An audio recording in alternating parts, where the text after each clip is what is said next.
بسم الله الرحمن الرحيم الحمد لله رب العالمين والصلاة والسلام على رسوله الكريم وعلى آله وصحبه وسلم تسليما كثيرا مزيدا.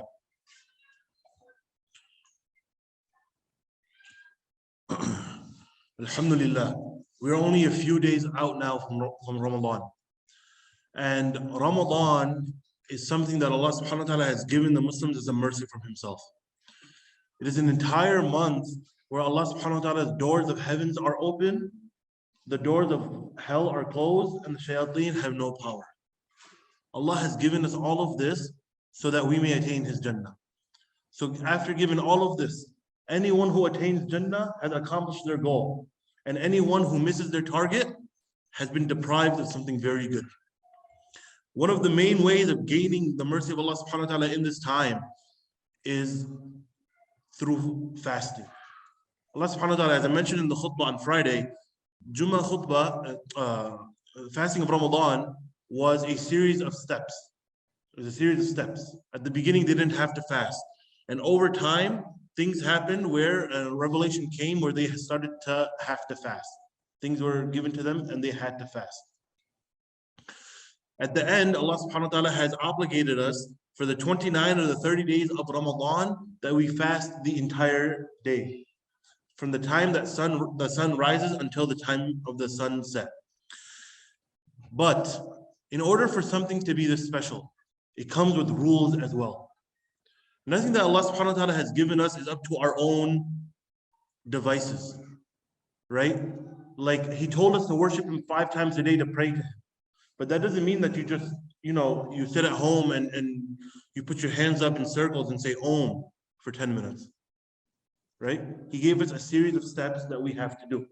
Just like that, He taught us about fasting. Allah subhanahu wa ta'ala gave us information to His Messenger sallallahu alaihi wasallam about the fast and how to properly fast. So that's what we'll be going over today, inshallah. So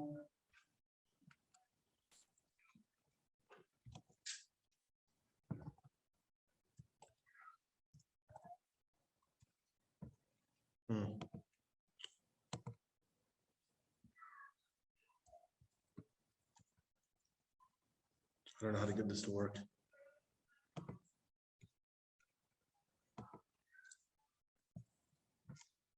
I got it. So, for definitions, before anything, let's start with the definitions that we're going to be talking about. Fasting is staying away from food, drink, and intimacy, these 3 specific things. Food, drink, and intimacy. From the time that the sun rises up until the time that the sun sets. From the time that the sun rises up until the time that the sun sets. And we know that from our phones, what time Fajr is and what time Maghrib is. As well, another thing that we need to know is what fidya is. And it's not too important right now, and we'll come to it in a little bit. But fidya is a monetary compensation.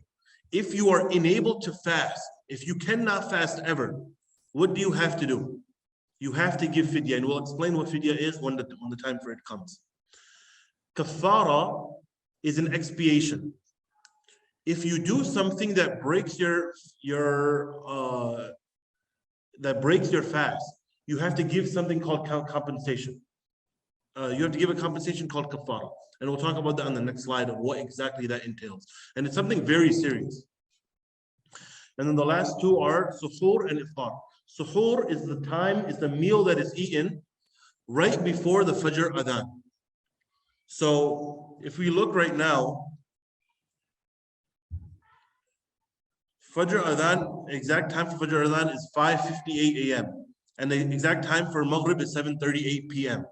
These 2 times are, the first time is for suhoor when you have to stop eating, and the second time is when you are allowed to eat from then on.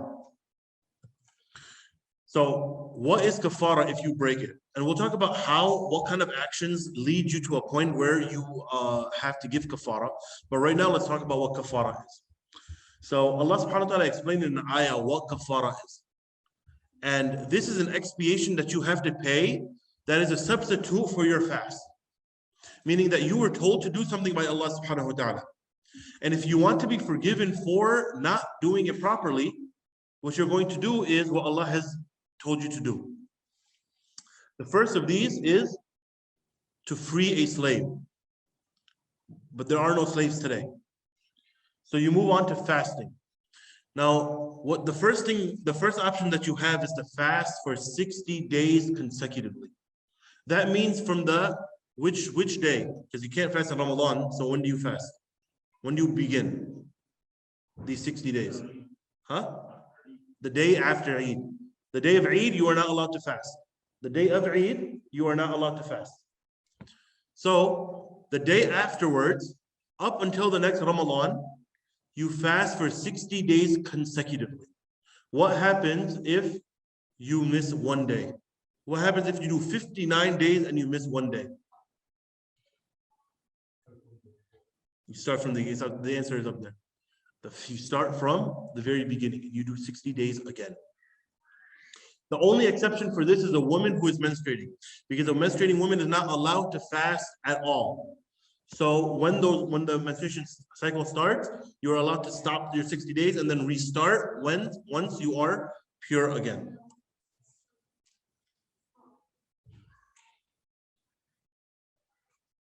And then if you are unable to do that, so these are not by choice. The first thing you have to do is free a slave. But since there aren't any, the first thing falls down to fasting for 60 days consecutively. Now, if a person is physically incapable of doing that, they cannot do 60 days consecutively. And that doesn't mean that it's going to be hard for you, right? It's going to be hard. Fasting 60 days consecutively, it would be hard for anybody. It doesn't mean that it's hard. It means that you have a valid medical reason where you cannot fast. If you have this, then what you do is you feed 60 poor people. Each of those people are fed 2 meals in one day, 1 lunch and 1 dinner, or 1 breakfast and 1 lunch. And how is the number of that monetary value comprised? We'll discuss that at the end as well. So you have these 3 options. The first is not viable anymore. You fast for 60 days consecutively without missing even one day. If you cannot do that, then you find 60 people who are poor and you give them either the food for 2 meals every day or what? The money that they could buy those 2 meals every single day. And this must be in order. So you cannot skip to the last one. You cannot skip to the last option. Now, the rules for this is that kafara, this thing called kafara, drops when there is a viable reason, when there is an actual doubt that you have for breaking your fast. Meaning, well, one of the ways that you break your fast is by eating or drinking, right? Now, if there is something called a valid doubt, that you knew that you were supposed to eat, or you thought you were supposed to eat, or you thought that the time of Fajr hadn't come in yet, so you kept eating during suhoor. These reasons are valid reasons so that you don't have to pay kafara anymore, but then you would continue your fast, and we'll discuss that more in detail. But if this happens to you, then contact an imam and ask them, explaining your whole situation so that you can get the proper answer to your specific situation. And this now, the second point that I'm going to mention is what happens if you break your fast multiple times in Ramadan. Let's say, for example, Ramadan starts next week. On Monday, you eat in the daytime and you break your fast. Okay? And then again, you do it on Friday. And then again, Wednesday, the week after. That's 3 times in Ramadan that you purposely broken your fast. How many days do you have to fast? 60. You have to fast for 60 days. Okay? This is the opinion of the Hanafiya only. And this is what I will be telling you is this, and I'm not going to get too much into difference of opinion. But the Hanafiya are the only ones that say this. The other madhabs, as we know, there are 4 madhabs. The other madhabs say that for every single infraction in Ramadan, you have to give 1 kafar. That would mean what? Since there's no slaves, that means for every single day that you would fast, you would have to, every day that you break your fast, you would have to Fast how many days? So here it would be 180 days. So it's no joke, right? It's no joke to break your fast. That's why one of the reasons why we're learning this is so we don't make these mistakes. That's only if kafara was paid. That's only if kafara was not paid. So if you wait until afterwards. Now, the question is, you cannot physically fast for 60 days. So what you do is you give somebody money.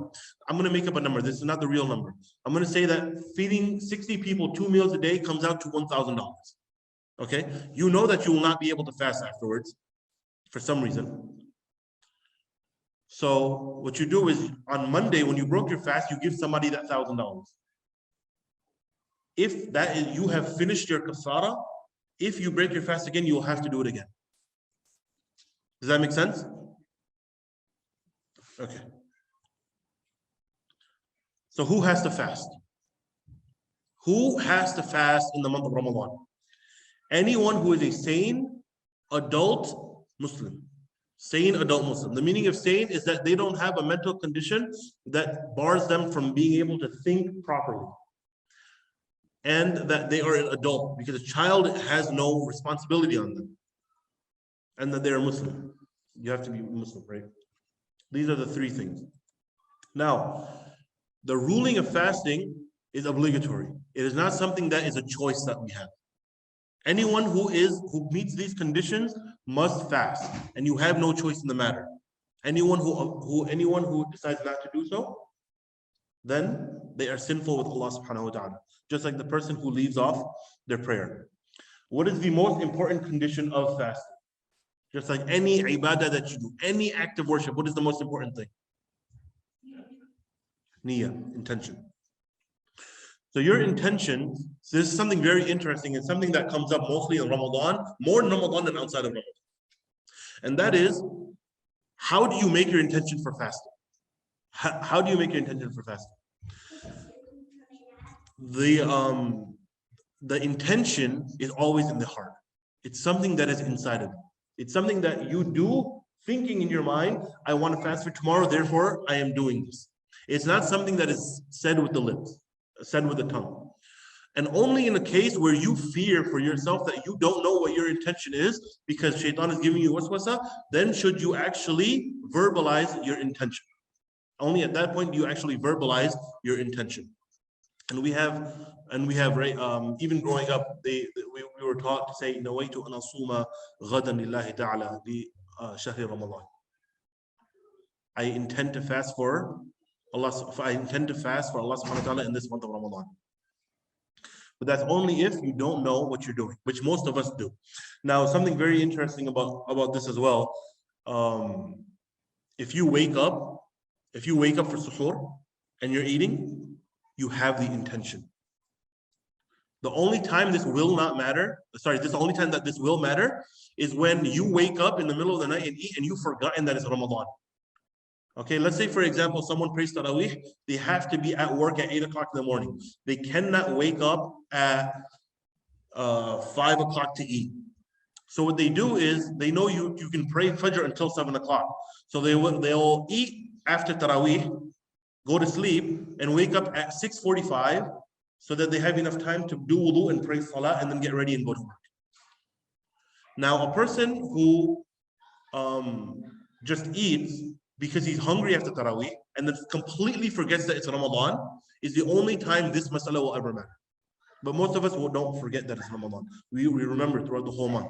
You just came back from Taraweeh, right? You go home, you eat because you know you're not going to wake up in the middle of the night, right? So it's something that's already in your head. You already know. So that's not something that you have to worry too much about.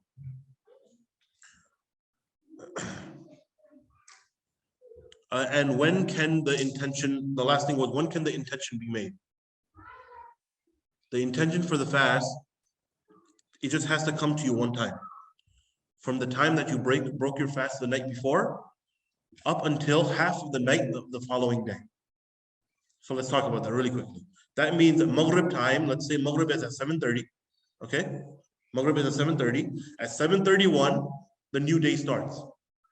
From this time, you can make the intention up until the halfway point for the next day. That is, you take the time of Fajr Adhan and the time of Maghrib Adhan and you cut it in half. Whatever that time is half of the day. And we'll say like 11:30. Just make up a number. I'm not going to look and do the math. 11:30. Okay. So up until that time, you're like, oh, it's Ramadan. I have to fast, but you haven't eaten or anything yet either. So the preferred acts of fasting. What should you do every day in Ramadan? Wake up for suhoor. I gave you a very specific example because unfortunately that's just life in America, right? You have to be at work at 8 o'clock. What are you going to do? It's very difficult. Alhamdulillah, the days of Ramadan are going backwards. So it's starting to get a little bit easier for us, right? Because Fajr is getting later. But in the summertime, it was extremely difficult. It was like 3 o'clock that you had to wake up, and that was at like 3:30, right? It was very difficult. In that sense, if you have job obligations, you can eat the night before and then do what I said in the example. You don't have to wake up for suhoor. But if you don't and you're capable of doing that, there is a lot of barakah in this thing called suhoor. And the Prophet ﷺ said that we will stay in goodness. We will stay in goodness as long as we do two things. That first is that we delay the suhoor as much as possible. Delay the suhoor as much as possible. And we go and we rush towards the iftar. So what you shouldn't do is that if you are allowed to eat until 4 o'clock, you stop at 3. Or if you're allowed to eat at 8, that you wait until 8:30 to eat. Right? When the time hits, you're allowed to eat. And the last one of these is to make iftar, like we just mentioned. Now, let's talk about what breaks the fast. This right here is going to turn into a little bit of an equation. And generally speaking, I don't teach rules as qawaid, as principles. But if you understand this slide, then you'll be able to come to your own conclusion as to if something broke your fast or not. And this is something that is almost completely agreed upon amongst the scholars. So we have something called muftar mu'tabar. This thing, there are going to be 5 things about what breaks the fast.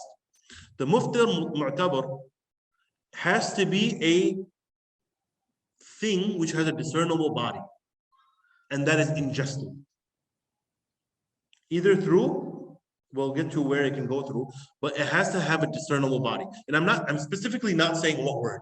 If you're talking about eating, you're going to use what? What do you eat? What's the word? We eat food.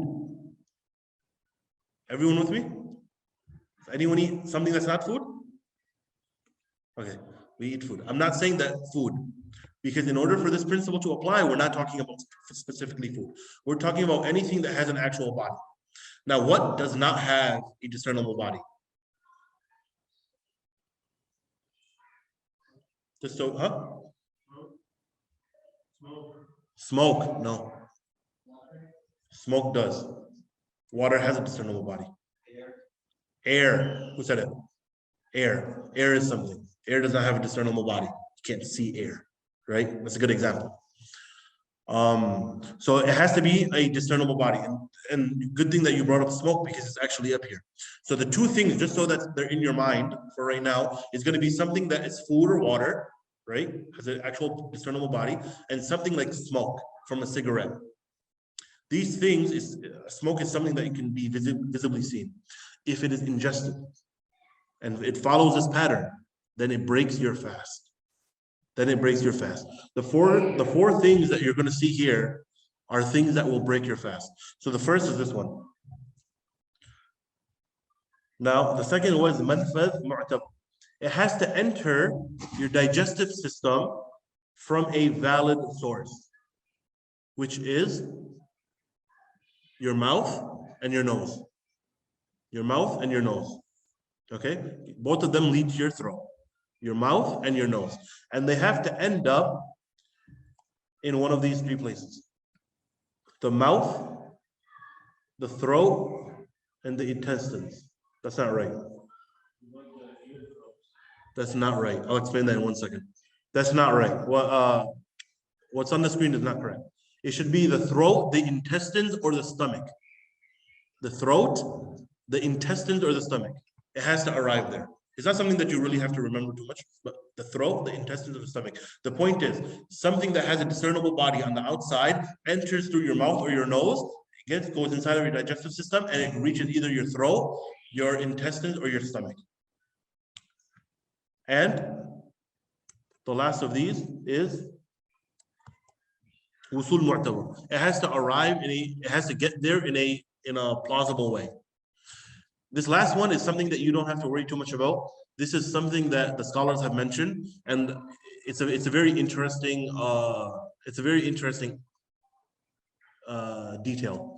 And they say, if you were to take a piece of meat and tie a rope around and put it into your mouth and it went all the way down, and then you were able to pull it back out, this would not break your fast. This is not something you have to remember. No one is going to do that. I hope no one is going to do that. Right? Inshallah, no one's going to do that. So these four things, if these four things meet, then your fast will break. As well, what you need to have is irtifa' al-mani'.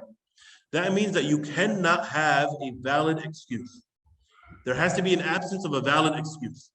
If that valid excuse is not present, then your fast will break. But if you do have an excuse, then your fast will not break. Now, he has a really good question. What about the ears? Many of the scholars have mentioned about 7 or 8 different ways that, so if you look at the second one, manfadh mu'tabar, they mentioned 7 things there, but I only mentioned 2. Because the other 5 things that are mentioned are either impossible or highly, highly unlikely to the point that they're not worth mentioning. One of those things that he mentioned is the ear. The majority of our scholars from before said that if you put something into your ear, if water goes into your ear, and it comes and you feel it in your throat, then your fast is broken.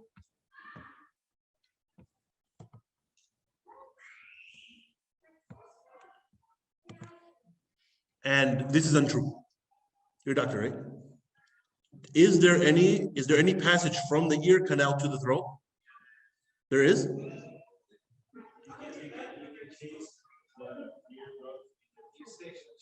Huh?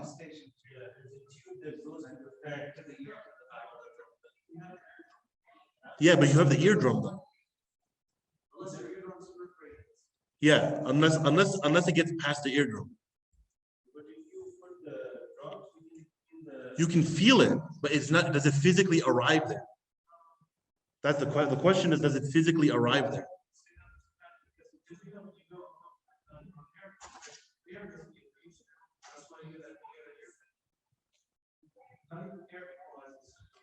Yeah.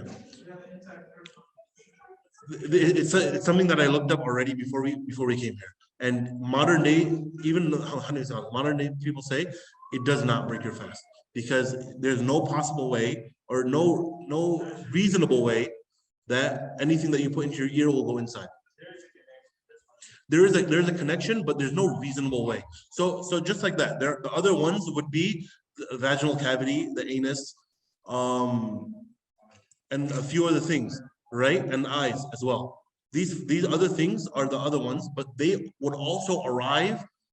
They also have some sort of way of reaching the digestive system, but because of how difficult it is, or it's not likely, there's no point in mentioning it. The eyes are also something that were mentioned, right? And the eyes actually can, right, lead there. But the Prophet ﷺ gave us an exception here. And when he said that it's possible, it's okay for you to do kuhul on your eyes when you put the black powder around your eyes, eyelashes. There's a very high possibility that that's going to go inside of your eye, and he still allowed that. Therefore, we say that the eye is not a valid way of breaking your fast. But if you were to use your logic, you would say otherwise. You would say this is not okay. It would break your fast. But because there's a hadith about this and the Prophet ﷺ taught us, we say that this is this does not break the fast. So now,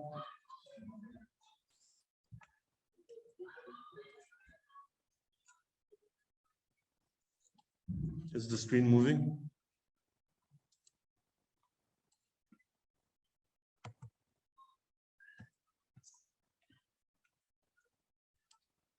So what is an excuse and what is not an excuse? I said those first four things break your fast, right?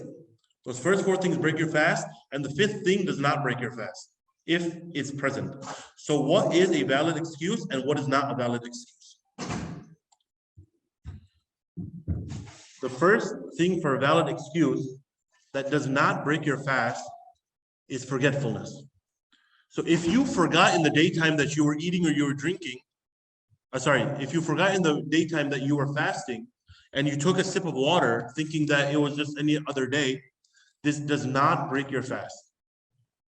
The Prophet ﷺ told us that Allah has given you this as a way out, that He chose to feed you or give you drink. Therefore, if you take it forgetting, meaning you forget, it's not mistakenly, remember that, it's not mistakenly, it's forgetfully, then your fast will not break. If something is stuck in your teeth, if something is stuck in your teeth,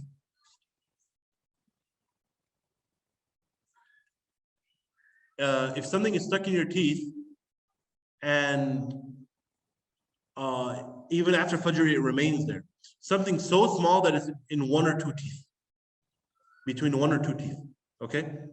Then if you were to swallow this, it would not break your fast. But if you were to swallow it accidentally, what's best is that you spit it back out. If you find it, spit it back out, use floss, get it out of there. But don't, if you were to swallow it, then it wouldn't break your fast.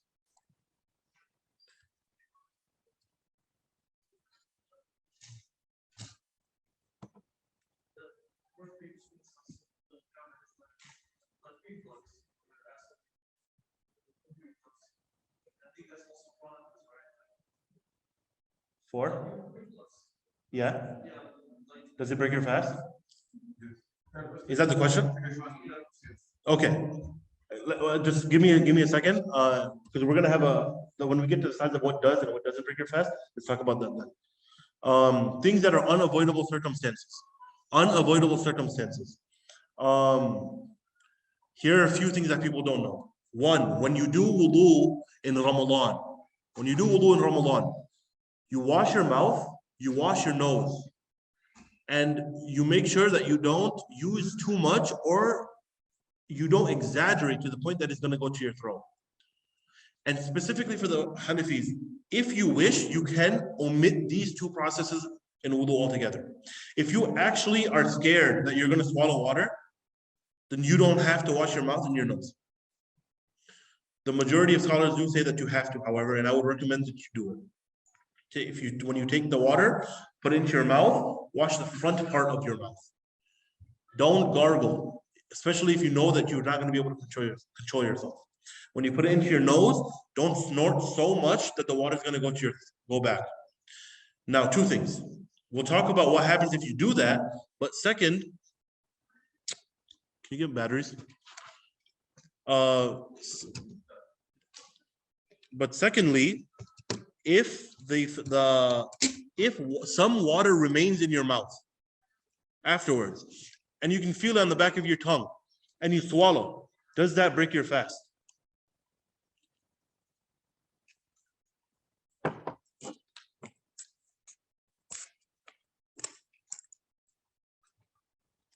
So that was the question. Does that break your fast?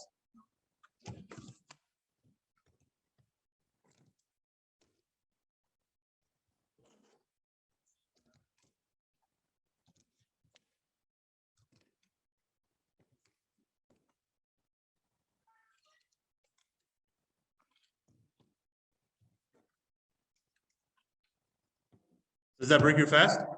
No. It's something that is unavoidable. It does. It's something that is unavoidable. It does not break your fast.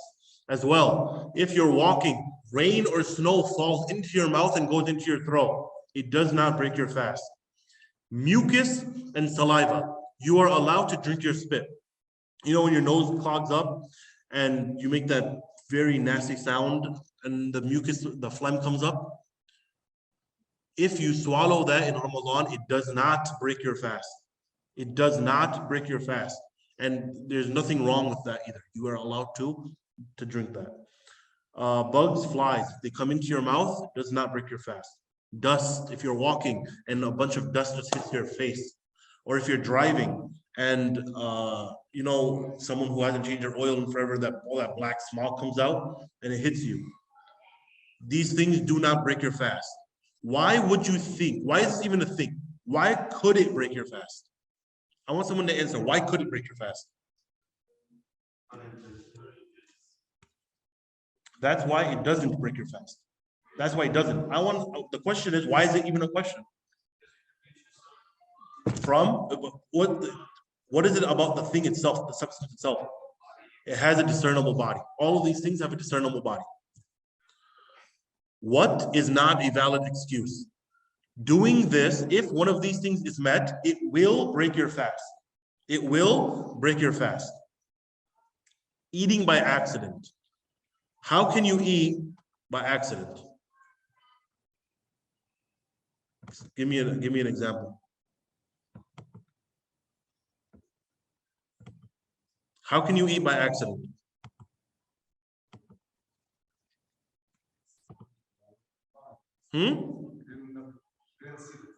No. Oh, good. You didn't see the time. That's good. That's a very good example. The Adhan of Fajr has come, but you didn't know, so you ate. That's an accident. Okay? You're walking and food just falls into your mouth. A burger just falls into your mouth. Something like that. That's an accident. That's not something that is avoidable, right? Because it's not something that's very likely to happen.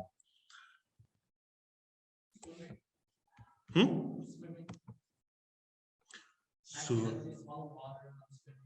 good. That is an accident. Therefore, what happens? It does break your fast. Everything on the right side breaks your fast.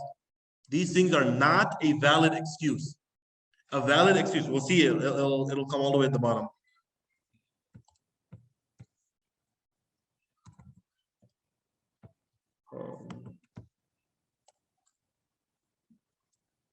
Okay, invalidating the fast out of necessity. You are so hungry that you're going to get sick, or you're extremely sick, you absolutely need food. There is some kind of necessity. It breaks your fast. It is not considered a valid excuse. Unawareness, not knowing that something breaks the fast, but you still do it anyway. For example, smoking. People think that, oh, it's not food, it's not a drink. I'm going to smoke, it's fine. It still breaks your fast. It still breaks your fast. And being forced. This is a very interesting one. What are the three things that you have to abstain from while you're fasting? Say it out loud. Food, water, and intimacy. Can you be forced to do any of those three things? All three of these things you can be forced. If you are forced to do it, there is no sin upon you. However, because the rule has applied, your fast has broken, and you are required to make up your fast at a later time. The meaning of valid excuses is that which keeps your fast intact. Meaning that there are two scenarios here. Both of them, you're drinking something. I forgot that it's Ramadan and I forgot that I'm fasting and I drank this water. Therefore, I remembered afterwards my fast is still intact. I'm still fasting.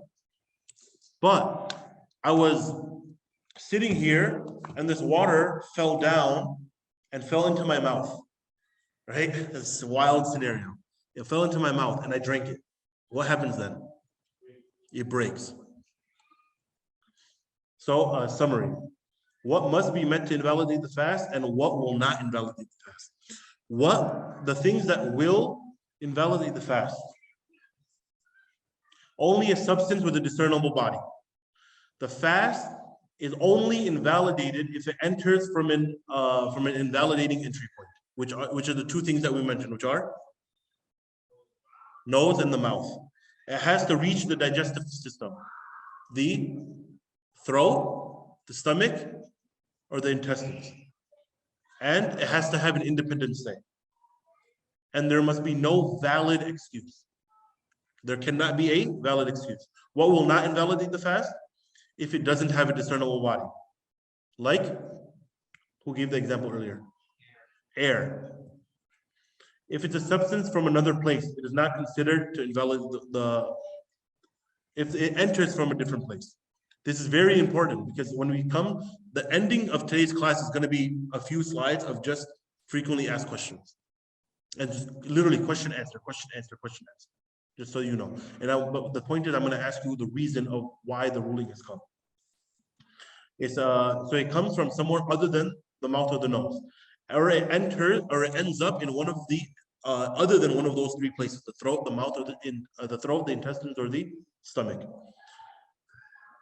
And then if it doesn't have independent say, which no one is doing, right? No one is going to take a piece of string and lower a piece of meat into their mouth. No one is doing that. And if a valid excuse is found, then the fast remains valid. If a valid excuse is found, it remains valid. Now, the list that's on the left side, all 5 of these have to be present in order for your fast to break. All 5 of them. Okay? On the list on the right side, if even one of them is found, your fast is still intact. Does that make sense? On the left side, all 5 have to meet the criteria in order for your fast to break. On the right side, what happens? You need only one of them in order for your fast to remain. So if you find an excuse there, keep fasting. Actions that break the fast. What breaks the fast and obligates kafara?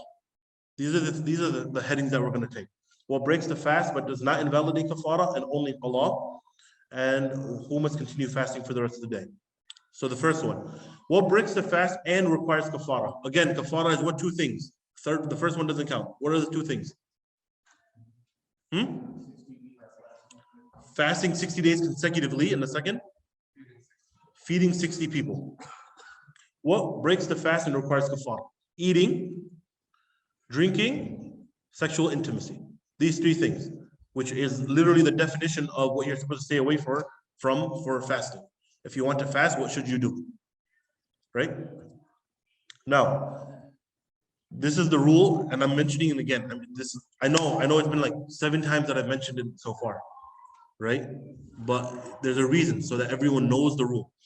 Purposely ingesting anything normally consumed with a discernible body without due cause or an excuse while knowing you are fasting.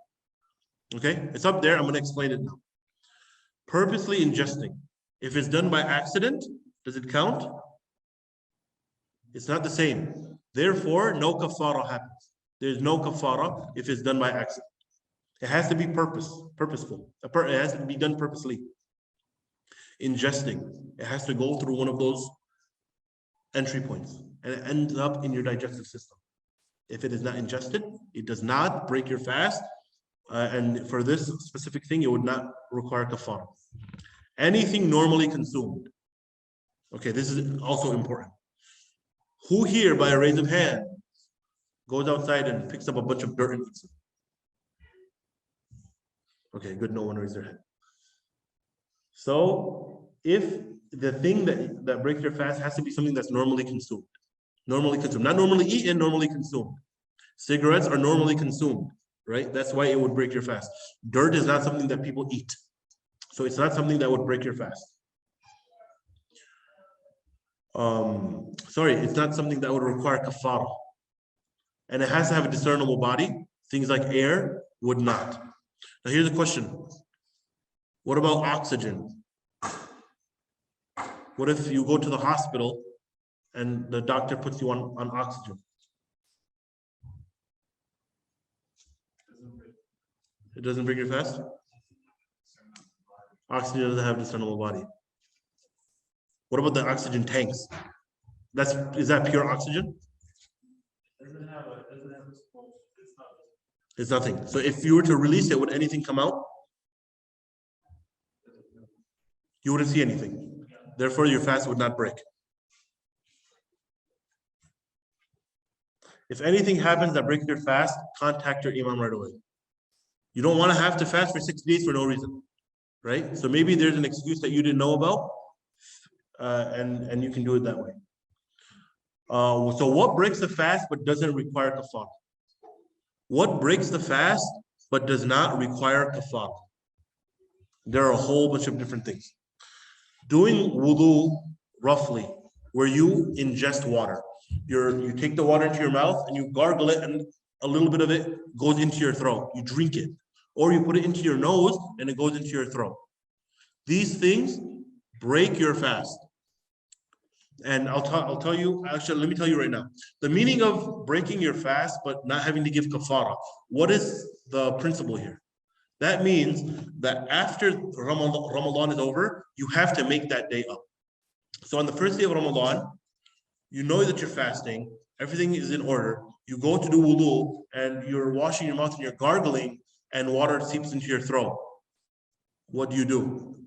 After Ramadan is over, after Eid comes, you have to fast one day to make that day up. Okay, so that's the first one. Eating for a valid cause. If you're extremely sick or you have a valid need. This breaks the fast, of course, you're eating, right? It breaks the fast. But you don't have to give the expiation because you did it for a valid reason. Having to take medicine. This is very important. Taking pills, taking liquids, taking chewable medicine, using an inhaler, and using nose drops. These things. And if you follow the rules, then these are the only things that I could come up with, and I'm not a doctor. So, there's probably a bunch of other types of medicines that you can use as well. These are the things that I could come up with. If they all fit the criteria that we talked about. If you take these in Ramadan, you take them need-based, right? Take them need-based, but even if you don't owe kafara.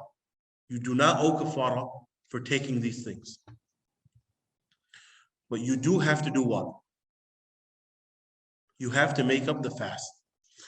Eating after the adhan of Fajr, thinking that you still had time. That's the example that someone gave from over there, right? Eating after the adhan. So if you think that the adhan of Fajr is at 5 o'clock and you're still eating at 5:01, but you didn't know because your phone the adhan didn't go off on your phone, that fast is nullified. That day's fast is nullified. It doesn't count anymore. And you have to make up that day at a later time. Eating before the time of Maghrib. So the complete opposite. Maghrib is at 8 o'clock and you eat at 7:59. You did not wait until sunset. Therefore, you have to make up that day. These two things are very, very hard. Like because if you fasted the entire day and you let 1 minute go, that would, it's unfortunate. Forcing yourself to vomit.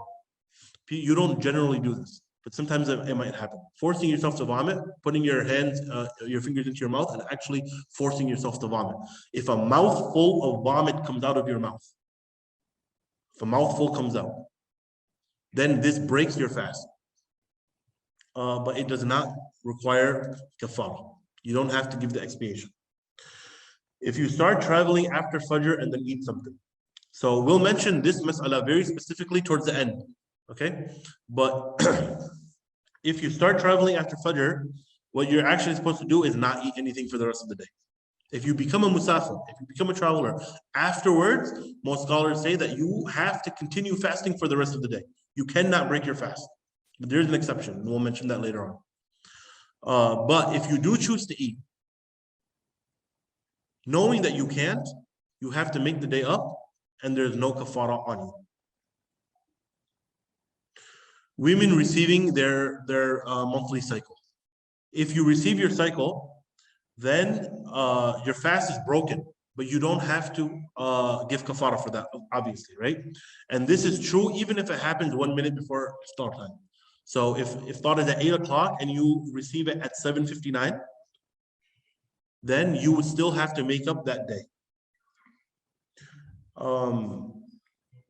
And all of these reasons require that you make up the day after Eid, because Eid you can't fast, right?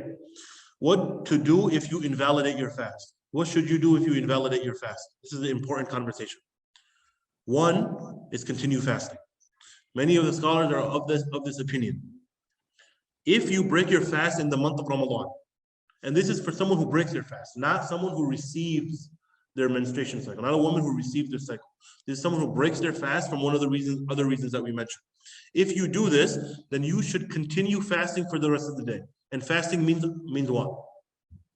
Abstaining from food, drink, and sexual relations. Stay away from these three things for the rest of the day. Now I'm going to give you a very, very difficult, point here.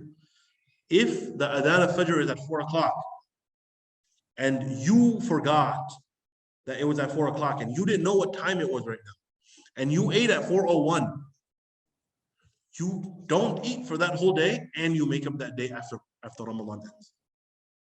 That is very, very difficult. So just make sure that you know what you're doing and you're keeping the time with you. So who is this required for?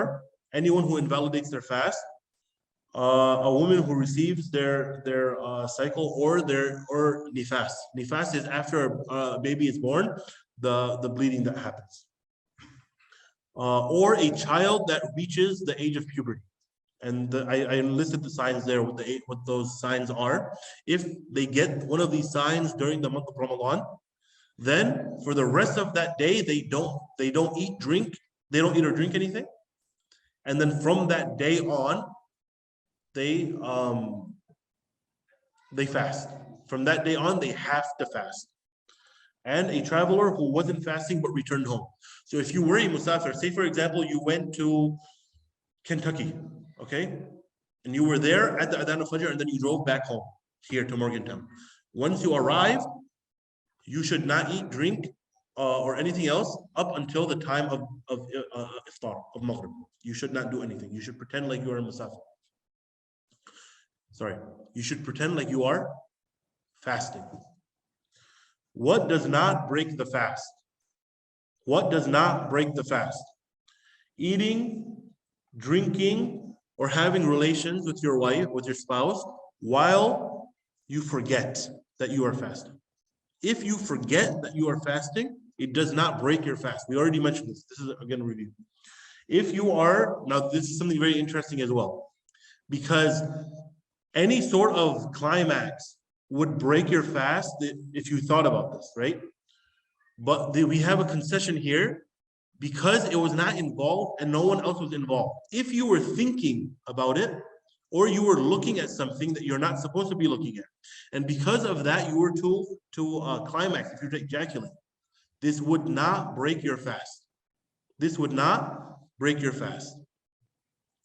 But remember, you're by yourself and it's happening through no physical stimulation. It just happens naturally. If there's any physical stimulation, then what happens? It breaks your fast and kafara. Having a wet dream. If you go to sleep in the month of Ramadan and you wake up and you realize that you had a wet dream, this does not break your fast. It does not break your fast. It was not done with any other physical contact. It just happened naturally. It does not break your fast. What do? You wake up, you shower, and you get yourself out of the state of janabah. Drinking your own spit or swallowing your mucus. We mentioned this part already. If you suddenly vomit and then accidentally swallow it. This will tie back into what he was talking about, acid reflux. If anything comes back up, right? Acid reflux is just saliva, or what is the actual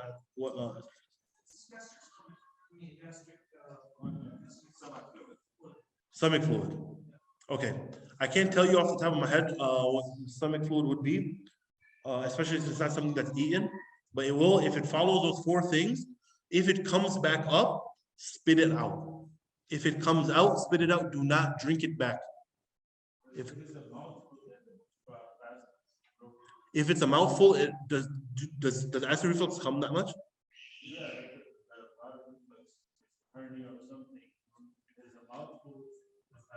Okay, yeah. So I didn't know that. So if it's a mouthful, it breaks your fast. If it's anything less than a mouthful, then if it comes back up and it's in your mouth, three things happen. One is that you spit it out. This is the best case scenario. Two, and again, this is less than a mouthful. Without thinking, it just goes back down accidentally. This does not break your fast. But if it comes into your mouth and you consciously drink it back, this breaks your fast. This breaks your fast. And we mentioned this part too already. If you have something in your mouth and it's between your teeth, meaning it's very, very small in size, and you pick at it and then you swallow it, it does not break your fast. But what you should do is spit it out. Here's another common question. Applying oils, lotion, moisturizer, makeup, or kohol. Kohol is the powder that's put around the eyes. These things, if they're done in Ramadan while you are fasting, they do not break the fast. Explain to me why.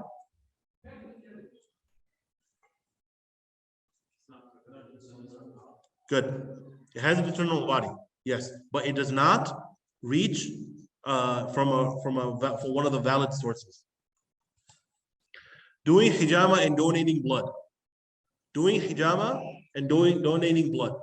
Hijama is cupping, where a portion of your body is suctioned and then cut to release blood. Okay? Doing these two things does not break your fast. There is the Hanabila who say that it does break your fast, but the majority say that it does not break your fast. It does not break your fast if you do this. So if you choose to donate blood in Ramadan, it won't break your fast, but it might also be, it's not the best thing to do either, because you haven't drunk anything the entire day, and you might faint, right? You might faint. You don't have anything in your system. Sinful speech such as backbiting and namima. The words that you say matter in Ramadan and outside of Ramadan. Your fast, and the reward of your fast is dependent on the way that you behave. It will not break your fast if you backbite, but you will lose the reward of your fast. Kissing your spouse. Kissing your spouse will not break your fast, but there is a caveat. So a normal kiss, like anywhere other than lips, would be fine. Even on the lips is fine. However, if saliva is exchanged and one of the two were to drink it, this would break your fast. So whoever did it, it would break their fast. And also, this is only acceptable for the person who knows that it will not cause them fitna. Meaning you will not get turned on from this, and then it will not lead you to breaking your fast in a different way. Using a miswak. Using a miswak is sunnah all the time. Even if there's already water on it, or if it's wet and you use it, it will not break your fast. Showering. Showering at any point of the day will not break your fast. Showering in the month of Ramadan while you're fasting will not break your fast no matter what. Unless you stand there and you're drinking the water. Okay, don't do that. Brushing your teeth. Brushing your teeth will not break your fast. But again, there's a caveat. The only reason why it won't break your fast is because those 5 things are not met, right? Those 5 things are not met. It enters from your mouth, which is a valid source. If it does not reach the throat, then the entire equation falls apart. Your fast does not break. The second that it gets down to your throat, your fast is gone. You have to do what? What do you have to do? Make up the fast and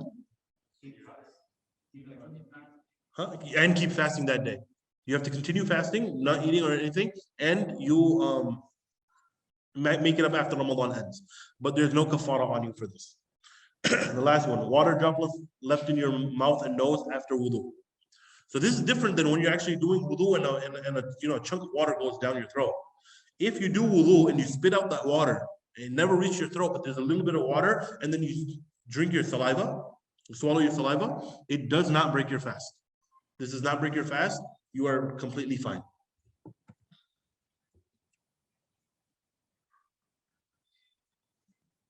And I put the reason down there too.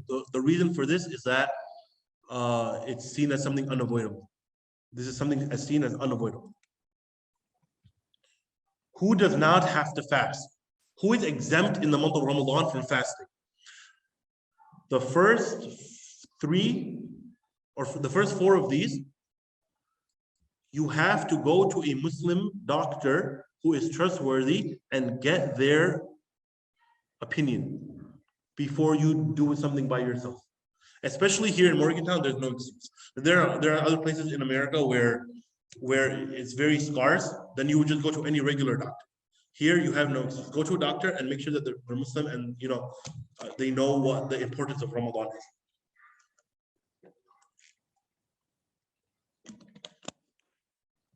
So when you are very sick, when you are very ill, and it's not advisable that you fast. When you fear that your illness will get worse, you have an illness, it's not affecting your ability to stop eating, but you fear, there's a valid fear that it will cause your illness to get worse, or that healing process will slow down.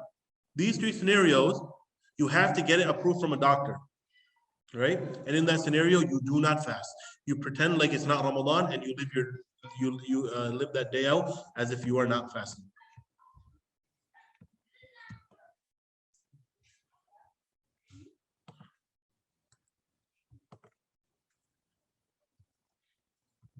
The fourth one now is someone who is pregnant and they fear for their child. A woman who is pregnant and they fear for their child. Or if they are breastfeeding and they fear for your child. All of these 5 things depend on fear. I said 4, but there's 5. All of these 5 things depend on fear. This fear has rules. And the rule is that you have experience, right? Like for example, let's take the pregnant woman as an example. She was pregnant before, and she knows how extremely difficult it is to keep the fast, and that there's legitimate fear that there could be harm to the child. At this point, she is allowed to break her fast without a doctor. If she doesn't have that experience, then what does she do? What does she do?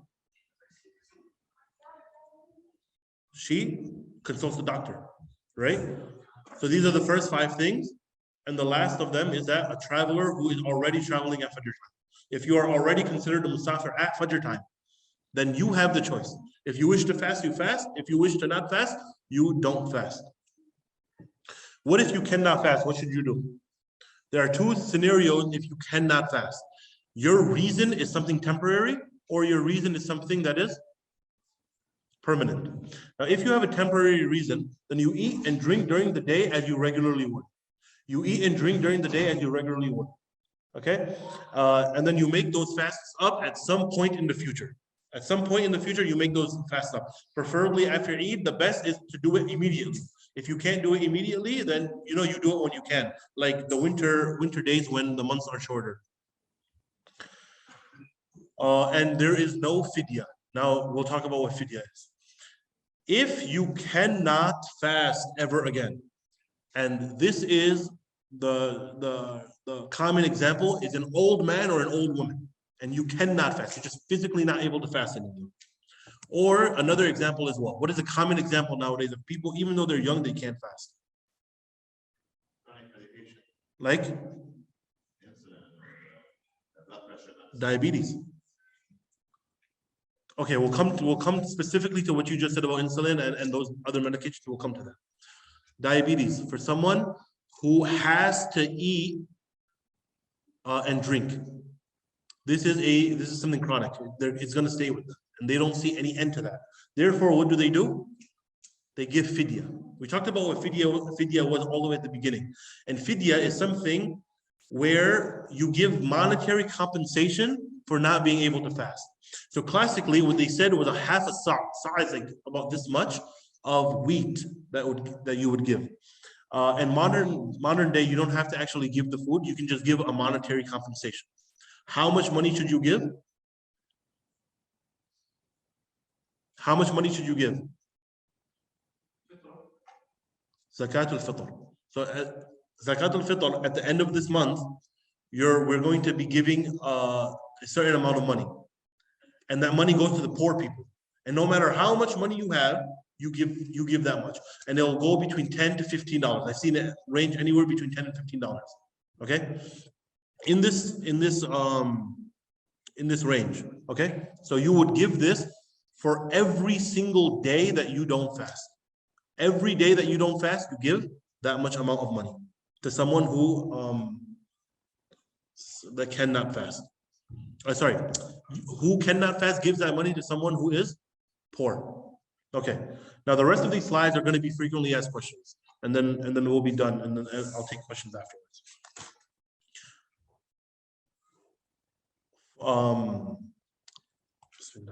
So if I have an exam, can I break my fast? No. You cannot break your fast if you have an exam. That is not a valid reason. It is not a valid reason for you to break your fast. If I'm feeling sick, can I break my fast? I want you guys to answer these questions because this is information that's already gone in. If you're feeling sick, can you break your fast? Only if it's life-threatening. Good. Only if the doctor tells you that it's okay, or you are in such a position that you actually fear that you're not going to be able to, that it's actually going to cause you real harm in your life, death, something very serious if you don't eat or drink. Does taking an insulin shot break your fast, or a vaccine, or an injection?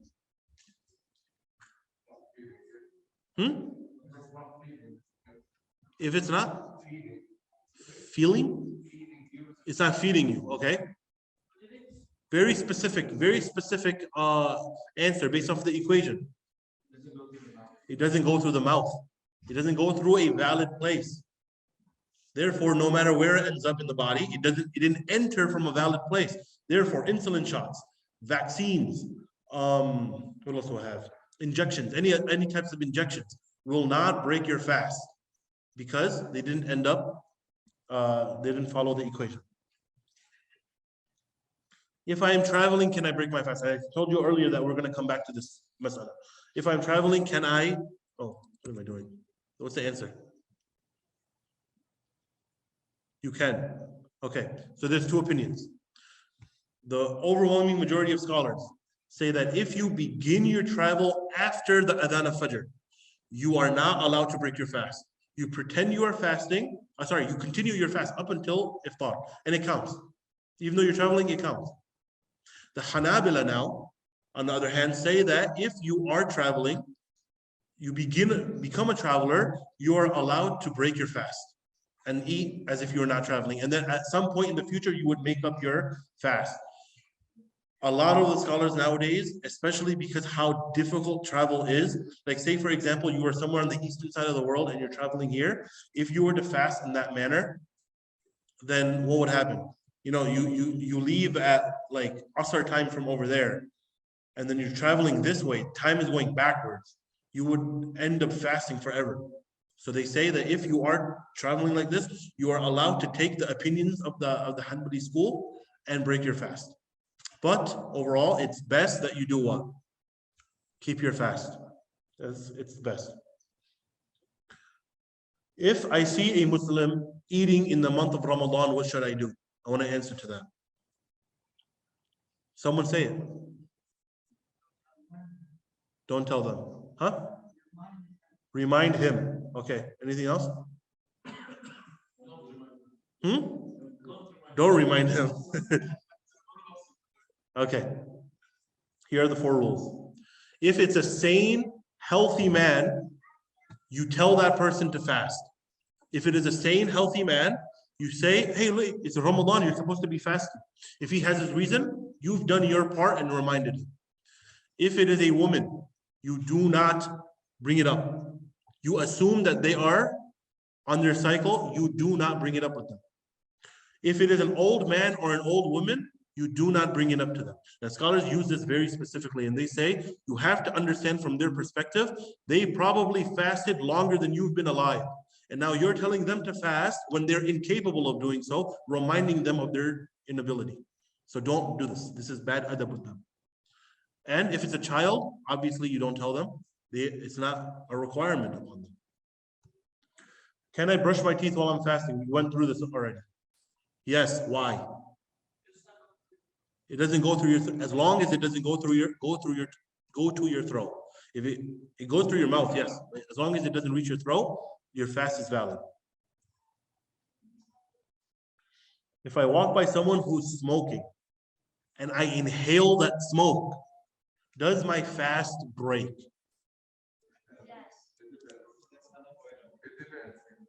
Why? How does it depend? Tell me how. It does break the fast. If it was on purpose. Is the answer there? No. If you're intentionally sitting in that company where you look at them and smoke, that will break. But if you're walking by and someone's smoking, did I accidentally show the answer already? MashaAllah. Okay. If you purposely inhale that smoke, it breaks your fast. If you purposely do it, it breaks your fast. But do you give kafara? No.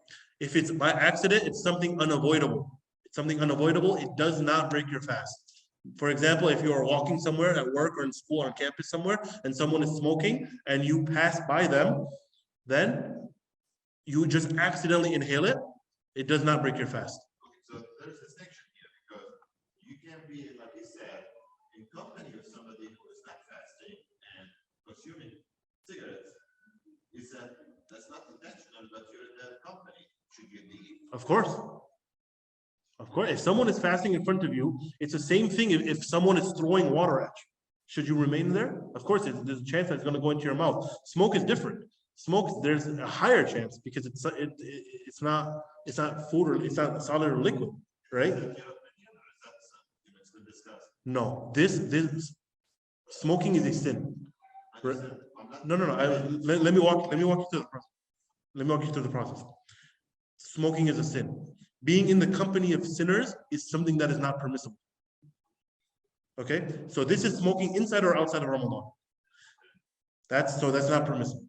If someone is smoking in Ramadan while you are fasting and you are in their company and you put yourself into a position where you can go and you accidentally take it, it will break your fast. Just like if you purposely go into the swimming pool and swim and drink water. It's an accidental way of doing it, but it's something that it's an accident, it's not a mistake. Something that you put yourself into that situation. Okay? If I use eye droplets, nose spray, or an inhaler, does it break my fast? Inhaler breaks your fast. What about the other two?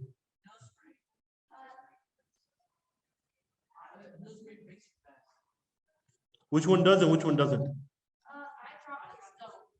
Eye drops don't. Good job. Nose sprays and inhalers break your fast. Why?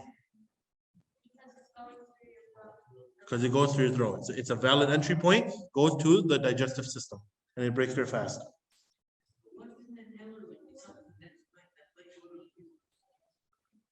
It breaks the fast. You're not sinful. There's no sin, but it does break the fast.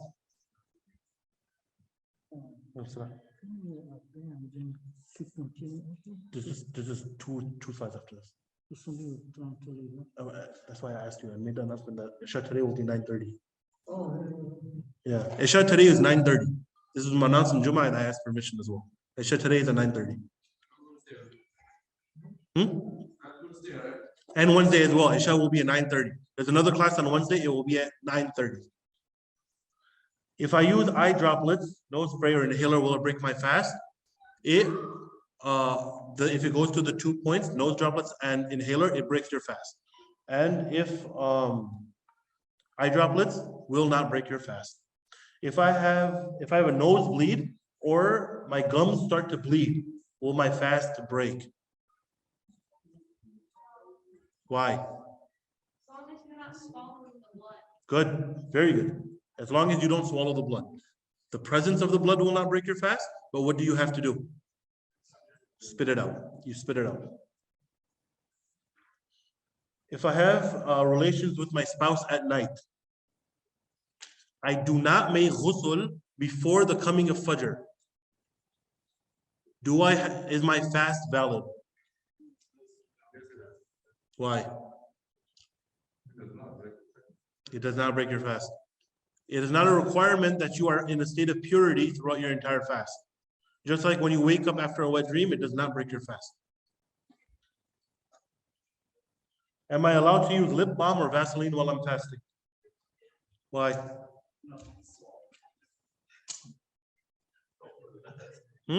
Yeah. So using it on the outside of your body is fine. But if you lick your lips and it goes into your mouth, into your throat, it will break your fast. So its usage will not break your fast. However, if it is swallowed, it will break your fast. If a woman begins menstruating during the day of Ramadan, is she allowed to eat? Because remember we said if you break your fast, you can't eat or drink. You have to act your fasting. Except that's the exception was this. A woman is allowed to do so. However, there's something very important that I have to mention on the other side. If you receive the cycle, then you are allowed to eat and drink, regardless of what time of the day it was. You are allowed to eat and drink for the rest of that day. However, if the opposite happens and the cycle ends at any point in the day, then you should not eat or drink until the end of that fast, until Maghrib time. Does that make sense? Oh, and that's the next one.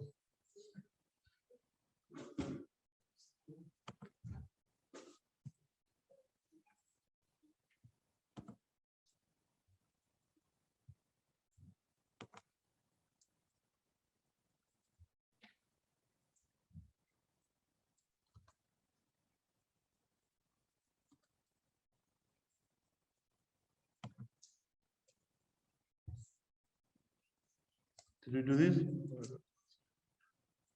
Okay, if a person is doing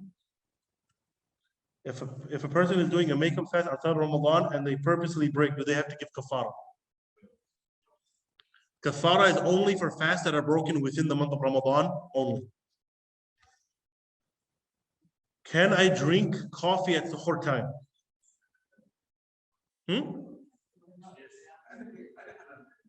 Yes.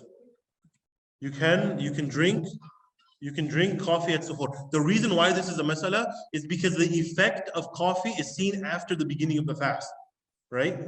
So therefore, it's questioned, would it be permissible? However, you are not ingesting it after the adhan of Fajr. You're doing it beforehand. So even if you see the effect of it afterwards, it will not break your fast. As well, something very interesting, the same thing applies for caffeine tablets. There are certain caffeine tablets that are slow release. So if you take them and like before Fajr time, for the next maybe like 12 hours or so, every hour you'll receive a little bit of energy. This will not break your fast, even though you are receiving some sort of benefit. Should I start eating suhoor a few minutes earlier than the adhan and wait a few minutes after Maghrib to start eating? This is a very, very important masala, and it's something that's actually classical. So even amongst the Maliki school, what they would say is that you have to stop a certain amount of time, like you can read these many ayat beforehand so that you are sure that your fast works. And we already talked about this, right? If you forget on your phone and you eat 1 minute late, what happens? You have to keep your fast and you have to make it up, right? So the truth is this, we rely fully on our phones and the times that are given to us in order to know what the prayer times are. And we pray based off of that. So if you wanted to follow it to a T, this is up to you. You are allowed to do that. You are allowed to do that. So if it's 4 o'clock, you can eat until 3:59. And if it's 8 o'clock, you can eat at 8 o'clock on the dot. Okay? However, what is more advisable is that you stop eating a few minutes before and you wait like a minute or two afterwards. The Prophet ﷺ said, you will remain on good so long as you delay the suhoor and you rush the iftar. Waiting a minute or two is not going to go against this hadith. It's not going to go against the hadith. You your question? So what if your clock is wrong? That sucks for you. He asked, the question was, what if your clock is wrong? Huh?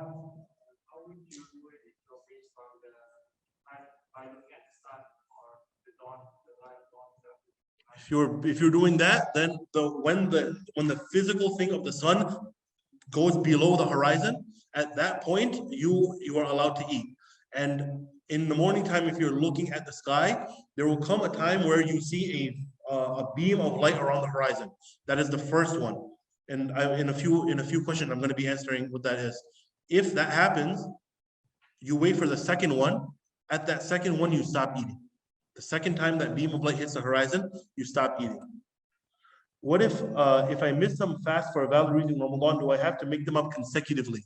So say you miss 5 fasts in Ramadan.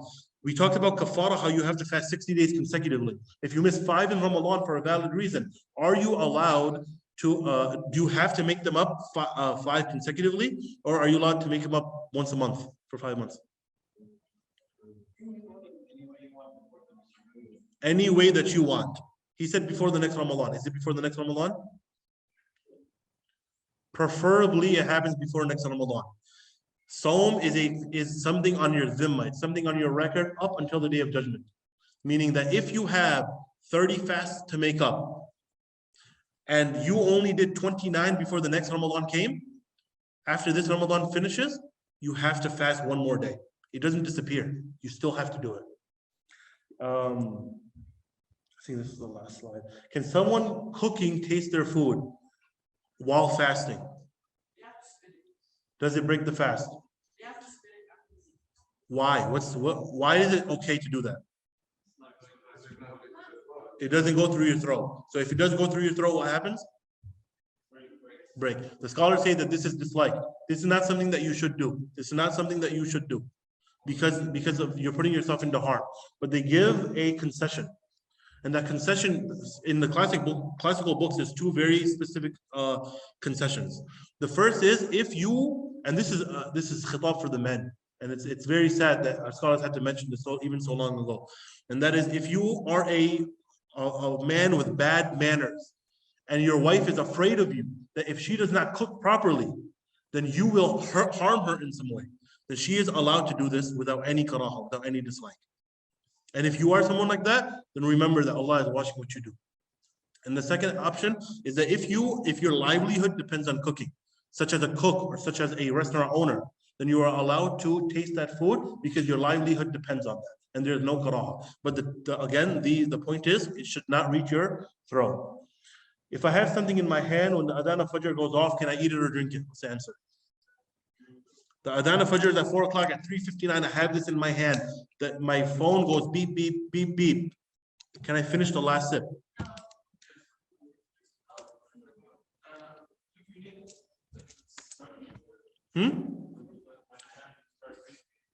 This is not allowed. This is not allowed. There is no one from the classical scholars that allowed this opinion. No one. Up until Ibn Rajab, I could not find anyone that allowed this. And it was a very specific reading, a very literal reading of a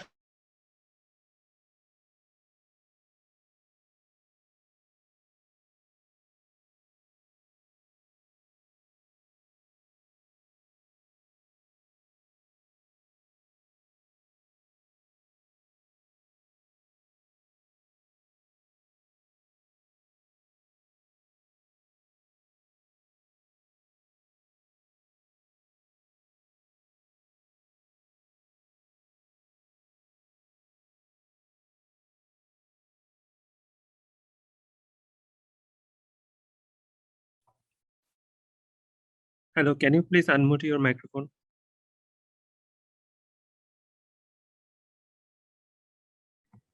So the last question was that if something is in your mouth and the adhan of Fajr goes off, what should you do? You spit it back out, you don't swallow it. Here is a question before I forget. Here's something about the masala. So this is what happens. And then they say that the Prophet ﷺ said that, because the counter to this hadith is that if it happens, the Prophet ﷺ did say to stop eating at a certain point when the adhan happens, right? So the truth is, there were 2 adhans in the time of the Prophet ﷺ. As I was explaining to whoever asked the question earlier, there are 2 fajrs, Fajr al-Sadiq and Fajr al-Kadhib. Fajr al-Kadhib comes first, where there's a light around the horizon. This light goes away, it becomes dark again, and then the light will come back after a little while. So when that first light would show up, Bilal radiallahu anhu would go and he would make the adhan. At this point, the Prophet ﷺ would recommend to people, stop eating at this time. And then a little short while afterwards, the second light would show up and Ibn Kulthum would make the second adhan. At this point, Fajr had come in. Anything that is eaten after this would not would not work. So it is not okay to eat in Ramadan, eat after the fast. Quickly, what's the question? What happens if you lick something? What are you licking? Like, just like anything. So if it's something that's food and it has a discernible body and it goes through your throat, it breaks your fast. I'm just rushing because there's no time left.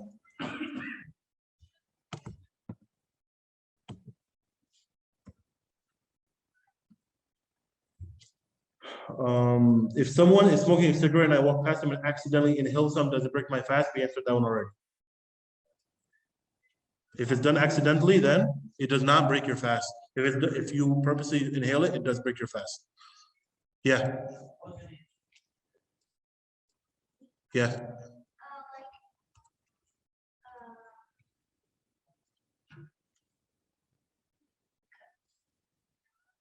Think about it. The Prophet sallallahu alaihi wasallam, he said, "Man sama Ramadan imanan wa ihtisaban, ghufira lahu ma taqaddama min dhanbi."